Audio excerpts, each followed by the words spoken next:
네, 안녕하세요. 오늘 비트코인 관련 뉴스를 함께 살펴보는 시간 지금부터 갖도록 하겠습니다. 먼저 조금 전에 올라온 뉴스입니다. 마이클 세일러, 비트코인은 금 본위 화폐 지위를 박탈할 것이다 라고 했습니다. 인터뷰에서 시간이 지나며 비트코인은 성장할 것이고 금의 본위 화폐 지위를 박탈할 것이다 라고 말했다. 보통 비트코인을 디지털 금이라고 표현을 하죠. 뭐 그런 얘기를 하고 있는 것 같아요. 이와 관련 그는 비트코인은 금과 달리 더 많은 국가 및 지역에서 화폐로 채택될 가능성이 높다. 네, 비트코인 회의론자들은 암호화폐의 경제와 비트코인을 이해하지 못하며 변동성을 싫어한다. 비트코인은 점점 화폐의 질을 획득하겠지만 금은 더 이상 화폐의 역할을 하지 못할 것이다 라고 덧붙였다. 네, 이 점에 관해서 여러분들은 어떻게 생각하세요? 우리 좀 생각을 좀 정리를 해봅시다. 먼저 금이 가치가 있는 이유는 뭘까요? 금이 가치가 있는 이유에 대해서 좀 생각해 봅시다. 뭐 금이 더 아름답고 빛나고 뭐 이래서 보석으로서의 가치 때문에 가격이 비쌀 수도 있죠. 하지만 그것보다도 금이 비싼 이유, 또 다이아몬드가 비싼 이유, 여러 가지 그 이렇게 비싼 보물이라고 해야 되나요? 이런 것들이 비싼 이유를 보면은 바로 수요죠, 수요. 예. 공급은 적은데 수요가 많다 보니까 공급이 적은 거죠. 예. 그리고 희귀하기 때문에 바로 희소성 때문에 금의 가치, 다이아몬드 가치들이 늘어나는 겁니다. 근데 비트코인 같은 경우는 애초에 만들어질 때 2100만 개라는 개수의 한계를 뒀죠. 그러니까 인플레이션이 늘어날 수가 없어요. 금 같은 경우는 아직도 우리가 얼마나 더 금을 캐낼 수 있을지 몰라요. 예, 우리 지하에는 얼마나 더 많은 금이라는 게 있을지 모르니까 지하라든지 광산에는. 근데 비트코인 이미 정해져 있습니다. 그 개수라는 게. 예. 그래서 일단은 희소성이 있어서만큼은 그 가치를 만들어낼 수 있는 건 일단 충족은 돼요. 근데 문제는 화폐로서의 가치인데 금은 현재 화폐로서의 가치를 할까요? 애매하죠. 화폐로서의 가치를 하기 위해서는 실제로 우리가 사용할 수 있어야 되거든요. 많은 분들은 그래요. 비트코인은 화폐로서의 가치를 사용할 수 없다. 왜? 야, 너 비트코인으로 커피 사 먹을 수 있어? 너 비트코인으로 뭐 차 살 수 있어? 비트코인으로 집 살 수 있어? 이게 불과 2, 3년 전에 나왔던 얘기들이에요. 비트코인으로 내가 결제를 하려고 그러면은 스마트 컨트랙트가 발생해가지고 이 지갑에서 저 지갑으로 옮기가는 2시간이 걸려. 그 2시간 동안에 가격이 어떻게 변할지 몰라. 내가 커피 한 잔을 살 때 비트코인을 결제하면 비트코인은 그 상대방의 지갑까지 넘어가는 2시간이 걸리는데 어떻게 그걸 결제를 하냐라는 말도 안 되는 얘기를 하던 사람들이 많았어요. 암호화폐가 어떻게 되는 건지 이해를 못하는 거죠. 예. 실제 그 가치, 변동성이 없어야지만 화폐의 가치가 있다라고 주장을 했던 거죠. 예. 근데 비트코인은 왜 디지털 금이라고 하냐면요. 금과 같은 역할을 합니다. 금 같은 경우도 매일매일 금 가격이 변해요. 그리고 여러분 금 가지고 커피 사 먹을 수 있어요? 금 가지고 뭐 할 수 있어요? 금을 현금화 시킨 다음에 하는 거죠. 금을 현금화 시키고 그거 가지고 다른 걸 살 수 있는 거죠. 비트코인도 마찬가지예요, 사실은. 비트코인을 현금화 시켜가지고 현금화 한 거 가지고 하는 거죠. 그래서 비트코인도 그러고 금도 그러고 엄연히 따지면은 가치 저장 수단으로서 사용이 됩니다. 가치 저장 수단. 그리고 투자 개념이죠. 왜? 계속해서 희소성 때문에 가치가 상승을 하기 때문에. 풍상코님 멤버십 가입 환영합니다. 네, 그렇게 보면 현재 비트코인이 금의 역할을 대체할 수 있을 거라는 거에 대해서는 사실 그 누구도 부인하기는 어려워요. 현재 이미 이 시장에서는 이미 그렇게 인식되고 인식하고 있습니다. 그리고 실제로 비트코인은 화폐로 사용이 돼요. 예, 자동으로 결제가 되죠, 요즘. 비트코인으로 차도 살 수 있고요. 집도 살 수 있고요. 커피도 사 먹을 수 있습니다. 예, 그렇게 해주는 중간에서 해주는 많은 서비스들이 생기고요. 또 비트코인을 가지고 카드 만들어도 되잖아요. 비자 카드라든지 뭐 마스터 카드, 비트코인 가지고 만들 수 있거든요. 카드 쓰면 되지 뭐. 예, 그렇기 때문에 비트코인은 금보다도 더 화폐로서의 가치를 가지고 있다. 예를 들면 이런 거죠. 우리가 전쟁이 났어. 우크라이나 러시아랑 전쟁이 났다고 해요. 근데 여러분 금을 집에다가 보관하고 있다고 합시다. 내가 집에 금이 금덩어리가 10kg짜리가 있어. 여러분 10kg짜리 들고서 계속 돌아다닐 거예요? 피난 가는데? 어떻게 할 건데 그거? 내가 지금 이민을 갈 거야. 이민이 아니라 피난을 갈 거예요. 근데 내가 미국으로 갈 거야. 돈이 많으니까. 근데 비행기 탈 때 금 10kg 들고 갈 수 있어요? 못 간다고요. 상당히 이거는 금이라는 거는 가치 저장 수단으로 보기에도 공간도 많이 필요하고 무겁고 되게 제가 봤을 때는 불편한 가치 투자 방법이에요. 하지만 그만큼 안전하기 때문에 사람들은 그 불편함을 감수하고 금에 투자를 하는 거죠. 예, 아무튼 마이클 셀러 같은 경우도 마이크로 스트래티지 회사에서 지금은 CEO에서 내려왔지만 예, 그거는 쫓겨난 게 아니라 본인이 사임한 겁니다. 예, 그렇게 하고 투자 관련 예, 임원으로 계속 남아 있죠. 예, 대표로. 아무튼 뭐 비트코인에 대한 투자 뭐 시간이 지나면 지날수록 그 가치는 더 발할 거라고 생각을 해요. 더 좋아질 겁니다.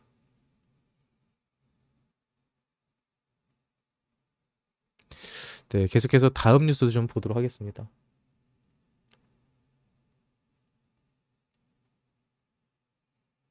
오늘은 뭐 주말이라서 뭐 특별한 게 없어요. 비트맥스 서버 다운.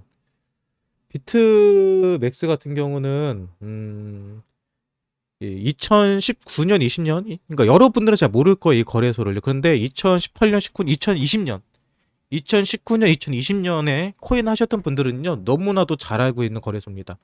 비트맥스는 바이낸스보다도 더 유명한 거래소였어요. 여기는 마진하는 거래소거든요. 그러니까 저 같은 경우도 항상 투자를 할 때 비트맥스를 켜놓고 투자를 했어요. 왜? 얘네가 제일 빨랐어요. 지금은 여러분들 뭐 바이비트라든지 뭐 무슨 사설 이런 마진 거래소도 많이 보잖아요.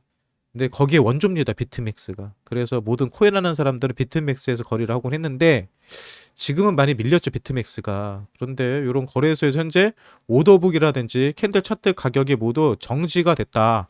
그럼 마진하는 사람들은 여기서 난리 나는 겁니다. 이거. 거래소가 멈추면요, 여러분 엄청나게 피해가 오거든요. 왜 나는 롱을 쳐놨는데 거래소가 정지돼가지고 수익을 못 봤을 수도 있고 누군가는 손절을 하려고 하는데 손절이 안 될 수도 있는 거고요. 그래서 이거는 상당히 심각한 문제입니다. 네, 비트맥스 투자하시는 분들 이것 때문에 많이 힘드셨을 거예요. 예전에도 한국에서 빗썸이랑 업비트에서 지금은 상상도 못 하는데요. 거래량이 막 터지잖아요. 그러면 서버가 다운돼요. 업비트가 다운돼요.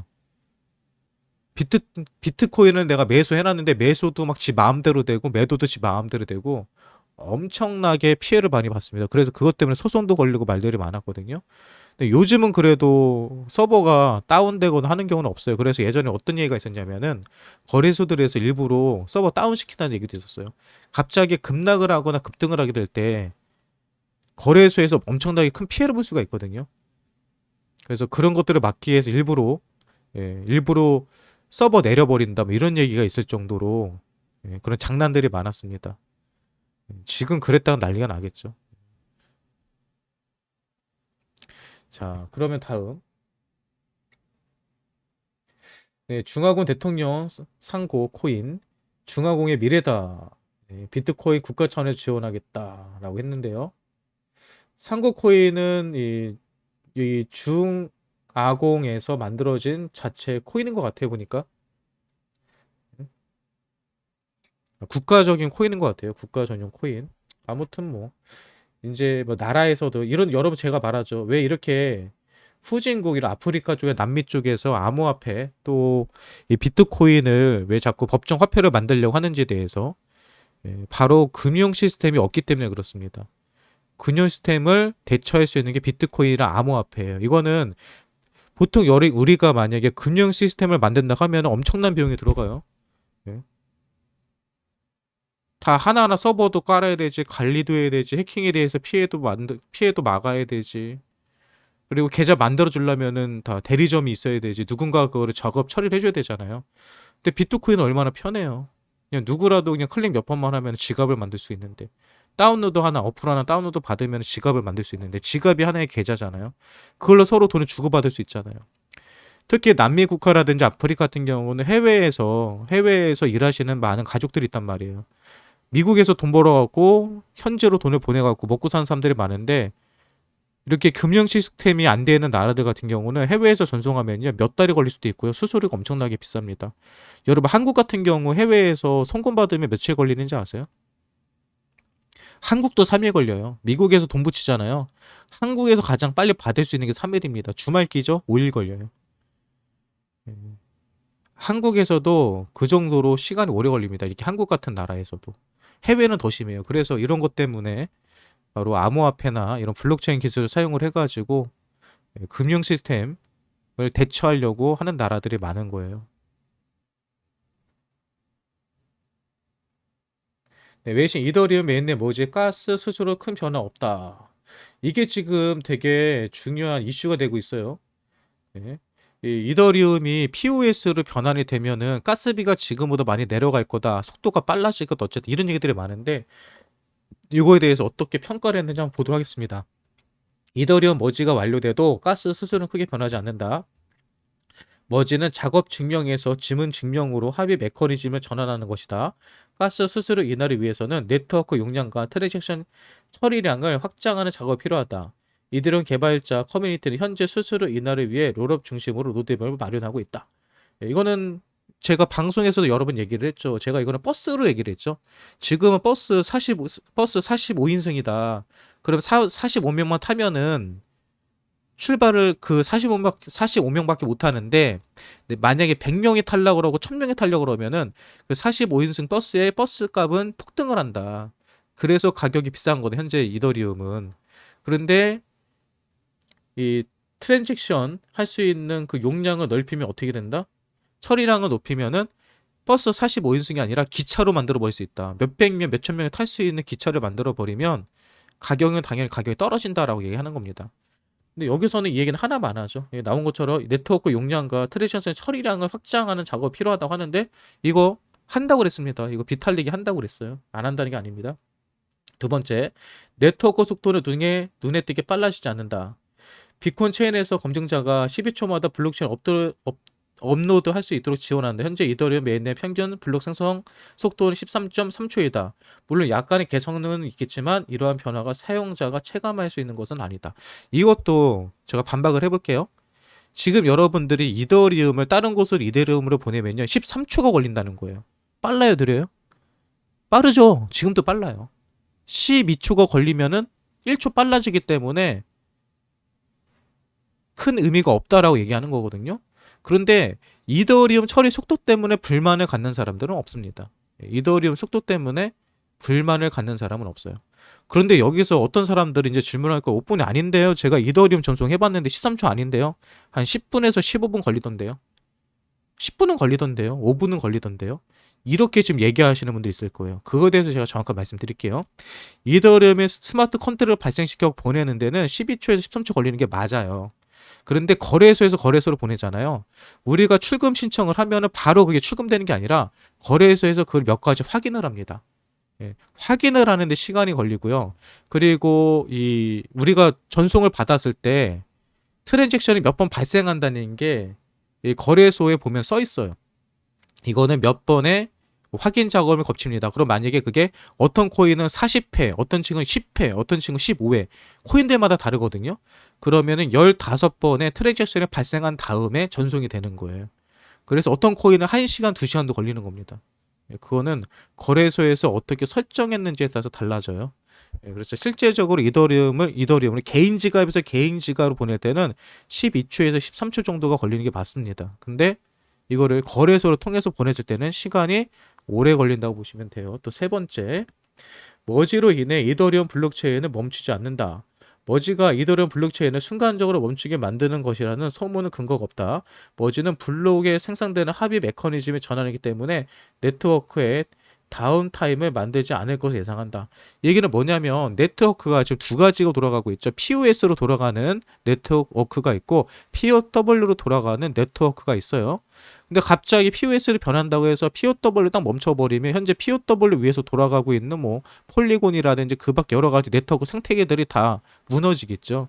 그래서 머지로 바꾼다 해도 기존의 이더리움 네트워크는 그대로 활용될 것이다라고 얘기를 하는 겁니다. 이것도 당연한 거고요. 머지가 완료돼도 ST 이더리움을 이더리움으로 즉각 전환할 수 없다. 같은 얘기예요, 이것도요. 그 중간에 아무래도 호환이 되고 업그레이드 할 수 있는 시간이 많이 필요할 겁니다. 검증자 노드 상하이 업그레이드죠. 이더리움 스테이킹 보상 취득이 가능하다. 뭐지 이후 검증자 노드는 실행 레이어 또는 이더리움 메인넷에서 블록체인 제한을 통해 얻는 수수료 보상과 최대 추출 가치에 접근할 수 있다. 또 수수료 보상은 네트워크 신규 발행 토큰이 아니기 때문에 검증자 일일 즉시 사용할 수 있다. 이게 어떤 얘기냐면요. 현재 이더리움 같은 경우는 이더리움 머지, 쉽게 말 POS로 넘어가는 거에 대해서 테스트 넷이 진행되고 있고요. 업비트에서도 보면은 이더리움 스테이킹 서비스가 지금 들어가고 있어요. 근데 그 스테이킹은 POW에 대한 스테이킹이 아니라 머지가 바뀌었을 때 그때 스테이킹 한 거에 대해서 보상을 주겠다는 거거든요. 그래서 현재 그런 보상들이 이미 지금 스테이킹 할 수 있어요. 이더리움.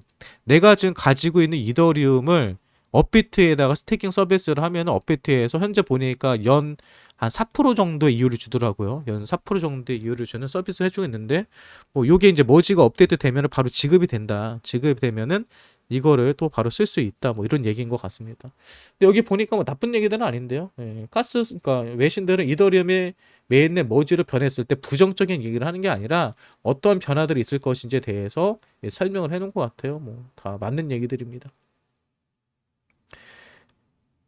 네, 외신 유니스왑 7월 연중 최저 연간 거래량 기록 감소세 지속. 유니스왑이 뭔지 아셔야 돼요. 유니스왑이 뭔지. 유니스왑은 탈중앙화 거래소입니다. 탈중앙화 거래소예요. 그러니까 폴리곤이나 뭐 솔라나 이런 애들이랑 비슷한 애들이에요. 근데 유니스왑이 어떻게 보면 디파이 시장에서 가장 선두주자거든요. 그래서 이것도 2020년 이전에 코인을 하셨고 디파이를 하셨던 분들은 유니스왑을 다 아실 거예요. 그런데 지금은 유니스왑을 통해 가지고 디파이라는 사람들이 많이 없다는 거죠. 그만큼 디파이 시장이 죽기도 했고요. 그리고 경쟁자들이 너무나도 많아졌습니다. 디파이 했을 때는 유니스왑이 가장 앞에 있다가 그 뒤로 여러 가지 탈중앙 거래소를 만들다 보니까 경쟁자들이 많아지다 보니까 지금 거래량이 당연히 감소되고 있는 거고요. 근데 이거는 디파이 말고도 메타버스도 마찬가지예요. 메타버스도 처음에 만들어졌을 때 가장 큰 혜택을 본 게 누구예요? 엑시 인피니티 같은 애들. 샌드박스 같은 애들. 얘네들은 독장이었단 말이에요. 얘네들이 가장 앞에서 나왔기 때문에 얘네들한테 자금이 많이 쏠렸고 얘네들이 혼자서 이 시장을 독점을 했지만 지금에 와서는 메타버스 관련된 수많은 경쟁 업체들이 생겼어요. 제가 그래서 예전에 메타버스는 뭐에 비유했어요? 게임에 비유했죠. 올해 만약에 어떤 되게 엄청난 신작, 어떤 대형 게임이 만들어졌다 합시다. 근데 시간이 지나면 어떻게 돼요? 새로운 게임이 나오고 더 좋은 게임들이 나오고 또 멋있는 게임들이 나오면서 기존에 나왔던 게임들은 계속해서 사양 산업으로 접어들죠. 인기가 떨어지죠. 그리고 새로운 걸로 계속 갈아탑니다. 예. 그러니까 메타버스도 마찬가지예요. 그래서 제가 항상 그러죠. NFT도 마찬가지고 메타버스도 마찬가지고 여러분들 어떤 코인을 투자를 하거나 뭘 할 때는 걔네들의 지속력은 상당히 짧다. 그래서 짧게 짧게 먹고 나와야지 그걸 가지고 장기 투자하거나 아니면 가치 투자를 하게 됐을 때는 분명히 문제가 생긴다고 얘기를 드립니다. 유행을 타는 코인은 그래서 좀 조심해야 된다고 말씀드리는 거예요. 아무튼 유니스왑이 현재 연간 거래량이 최저다라는 것을 확인해 볼 수 있습니다. 또 뭐가 있을까요? 오늘 뉴스들은. 네, 이더리움이 지난 한 달간에 80% 상승을 했다고 합니다. 이더리움은 계속 올라가고 있죠. 이더리움도 그러고 이더리움 클래식도 그러고요. 이더리움 클래식 올라가는 이유는 뭐 때문에 그런다고요? 이더리움이 POS로 전환이 되면 현재 채굴기로 가지고 있던 사람들이 이더리움을 채굴해서 수익을 받는데 더 이상 이더리움에 대한 채굴이 힘들어지기 때문에 이더리움 대신 꽝 대신 닭이라고 쑥쑥쑥쑥님 구독 감사합니다. 이더리움 클래식을 채굴하게 될 거다. 그래서 그런 기대감 때문에 이더리움 클래식이 최근에 가격이 많이 올라가고 있는 거예요. 아무튼 수익 상대 비트코인 주소수 최근 3개월 내 최다다. 이건 뭐예요? 최근에 이더리움을 그 비트코인을 가지고 있는 사람들은 수익이 나고 있다는 소리죠, 현재. 수익률이 좋다. 그렇게 보시면 됩니다.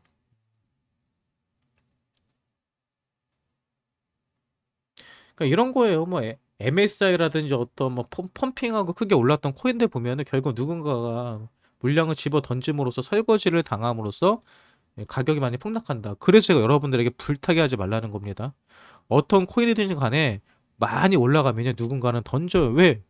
아, 수익을 봐야 될 거 아니에요. 당연한 거 아닙니까? 근데 많은 사람들은 올라가면은 저건 더 올라가겠지라는 착각에 빠져서 더 많은 자금을 투자를 하는데, 그러다 다 망하는 겁니다.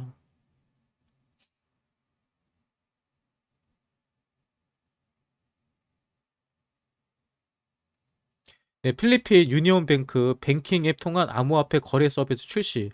필리핀 같은 경우는 벌써 기존 금융권에서 암호화폐 거래까지도 같이 하게 해주네요. 여러분들은 잘 모르시겠지만 베트남이나 필리핀 동남아 쪽은 여러분 암호화폐 열풍입니다. 월급 받으면 암호화폐 비트코인으로 다 바꿔요, 걔네들이요, 지금. 젊은 애들은. 왜요? 그게 가장 크게 돈 벌 수 있는 한 방이거든. 우리가 비트코인 해갖고 돈을 버는 것도 상당히 큰 돈을 벌 수 있는데, 필리핀이나 동남아 같은 경우는 화폐의 가치가 낮기 때문에 훨씬 더 큰 수익을 볼 수 있죠. 그리고 아까 말씀드렸던 것처럼 이들은 금융 시스템이 없기 때문에 실제로 개인 계좌를 가지고 이 금융 서비스 자체를 못 받아요. 그러니까 뭐 어디에 투자하거나 주식을 사거나 이런 것 자체가 상당히 어렵습니다. 근데 암호화폐 같은 경우는 어떤 자격 조건 없이 누구라도 할 수 있으니까 많은 서민들이 실제로 투자를 하고 있다라고 보면 될 것 같아요. 필리핀은 이제 기존 금융권에서도 암호화폐 거래 서비스를 한다. 네, 비트코인 최고 수익 한 달 만에 68.6%가 늘었다라고 합니다. 이 얘기는 무슨 얘기일까요? 네. 최근에 비트코인이 제가 그랬죠. 비트코인의 채굴 단가가 얼마 정도라고 했어요. 아마 예상하는 게 평균 22,000불에서 24,000불 정도 얘기를 했었죠. 근데 그거보다 가격이 떨어지다 보니까 많은 채굴장에서 뭐를 해요? 채굴을 더 이상 안 합니다. 전기세도 안 나오니까. 네.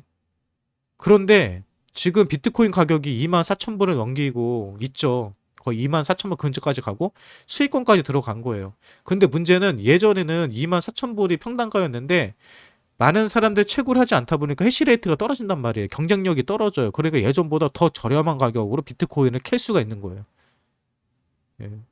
많은 공장들이 지금 약간 멈춰놓고 있으니까 경쟁자가 그만큼 줄었기 때문에 돈이 있고 자금력이 있는 사람들은 지금이 기회다 해가지고 더 많은 코인들을 채굴할 수 있는 거죠.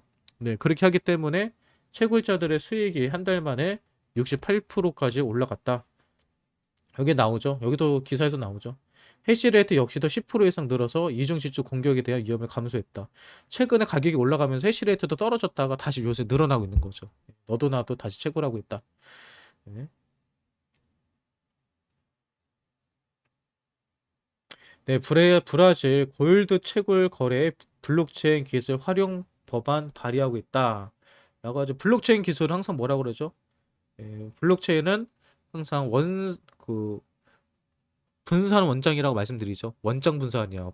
분장 분산이야. 아무튼 계약서를 안전하게 보관할 수 있고 그 누구도 예, 조작할 수 없게끔 되어 있다. 예, 그리고 안전하다, 신뢰를 만들어준다. 보안성과 신뢰성이 두 가지 때문에 투자를 하는 거다. 예, 그렇게 보시면 되세요.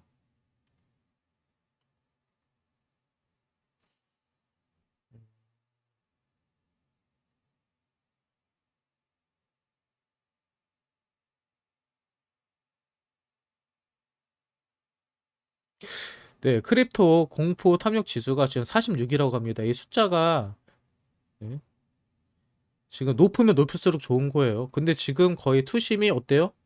저희 50% 근처까지 왔죠. 그러니까 매도 예전에 무조건 위험하다 이선희님 사지 멤버 말아라 추가에 였거든요. 환영합니다. 근데 지금은 충분히 매수해도 된다라는 관점으로 시장이 돌아가고 있는 것 같습니다.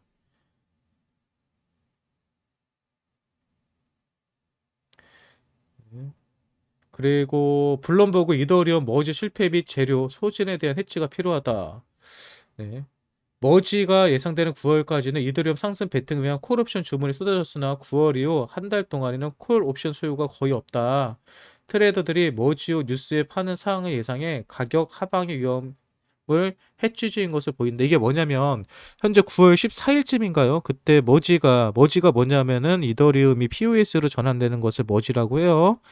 이게 9월 14일인가 15일쯤에 될 가능성이 있다라고 발표가 나고 있죠. 근데 이제 뭐를 걱정하냐면은 지금은 머지가 되면 올라갈 거다라는 생각에 베팅을 하는 사람들이 콜옵션 쉽게 말하면 올라갈 거에 베팅을 하고 있다는 소리예요. 마진하는 사람들, 선물하는 사람들이 올라간다고에 막 베팅을 하고 있는데 문제는 실제로 9월달 이후에 머지가 실제로 실행이 됐을 때는 가격이 떨어질 수도 있다고 보는 거죠. 왜? 아까 말했죠.